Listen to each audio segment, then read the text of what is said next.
The force on the ground that we face today in Ukraine is infinitely stronger and more capable and lethal than what existed in January of 2022. We've done that. We've induced the Russians to make those investments and expand. The Ukrainians don't have much. Now, when we say much, what does much mean? How effective can a force be when it consists of German, Czech, Dutch, Lithuanian, British, French equipment? And if you go back and look at the Second World War, one of the key lessons that we in the West tended to learn from the experience of the Germans in the East was the criticality of minimizing the diversity of equipment. In other words, use as many of the same engines as you can. In other words, simplify the resupply of forces and repair parts and the logistical infrastructure. At one point, if you go back and look at someone like General Balk's memoirs, he talks about 7 different vehicles with 7 different engines and 7 different supply and repair part infrastructure requirements on the Eastern Front in his divisional formation. And he only at that point had a division of perhaps 9 or 10,000. And it was a nightmare to keep all of these different systems running because you never had enough to service everything. Well, this is the Ukrainian position now. They have too many different pieces of equipment. How do you keep them all running? And there's a tendency now to use it. If it breaks down, dump it, go get another something, replace it, and move on. That's very difficult to do over time. It's going to become more difficult when the Russians are breathing down your neck.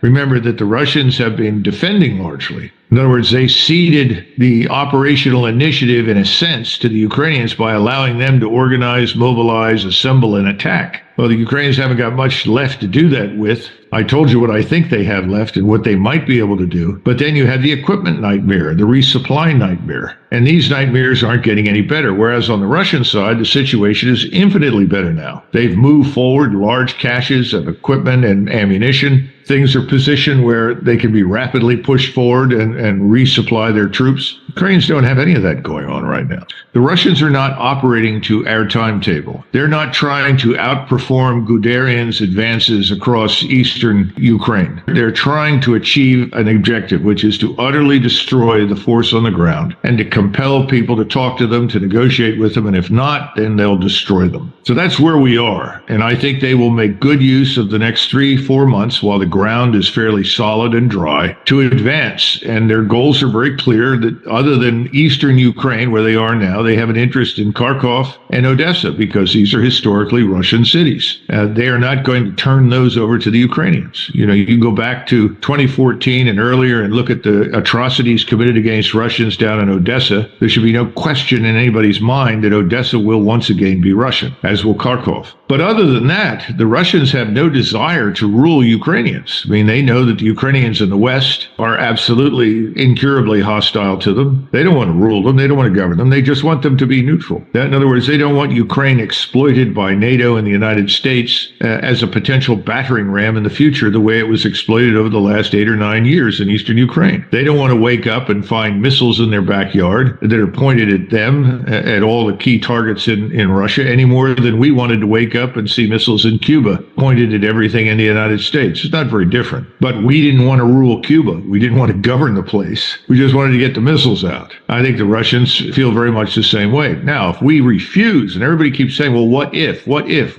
If they can't get a settlement out of the Europeans that guarantees the neutrality of whatever remains of Ukraine, then I think you have to face a very real possibility that the Russians will do what Prigozhin was talking about quite recently. And Prigozhin said, we need to mobilize. We need 2 million men in uniform and finish this war once and for all. I hope that doesn't happen, because then I'm absolutely positive you will see Russian forces on the Polish border, the Romanian border, and on the Moldovan border. There's no doubt about it. But that's not necessarily the agenda. That is the inevitable outcome of our failure to talk, our unwillingness to consider legitimate Russian security interests in the region. That's all. I think what you're seeing happen is an extension of something else that the Russians have approached incrementally, and that is to expand beyond the lines of defense. Right now, 20 to 25 kilometers in front of the main defensive belt is what we call a security zone. Now, the advantage of a security zone is that when your enemy tries to penetrate it, move through it in order to reach the defensive line, he's subject to very accurate standoff attack from missiles, rockets, or conventional artillery fire. He also runs into minefields and things like this.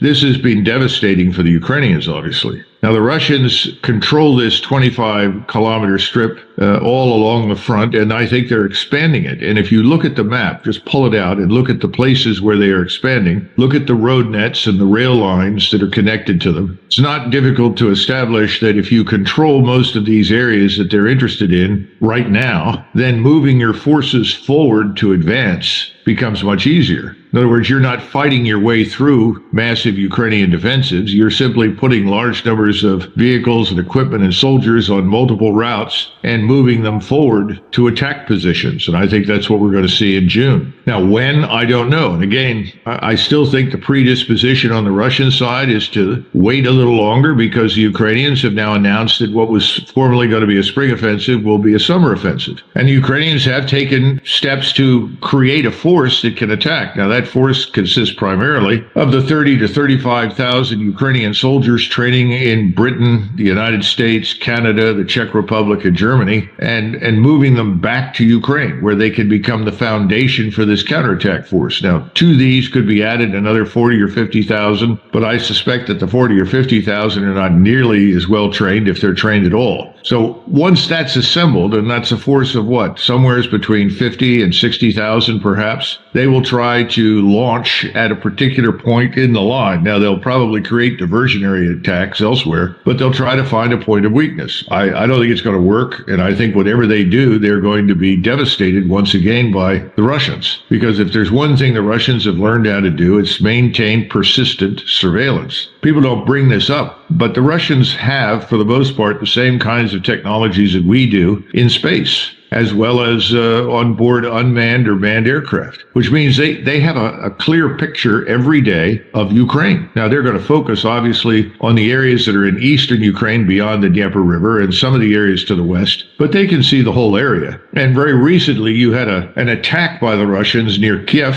of this Ukrainian secret police, or not secret police, but military intelligence headquarters. And I guess it was a Kinshal missile or an Iskander tactical ballistic missile, because it had at least 1,000-pound warhead on it. And it was very accurate, very precise, and killed lots of people. Not just the ones who were in the building, but actually penetrated into the bunker beneath.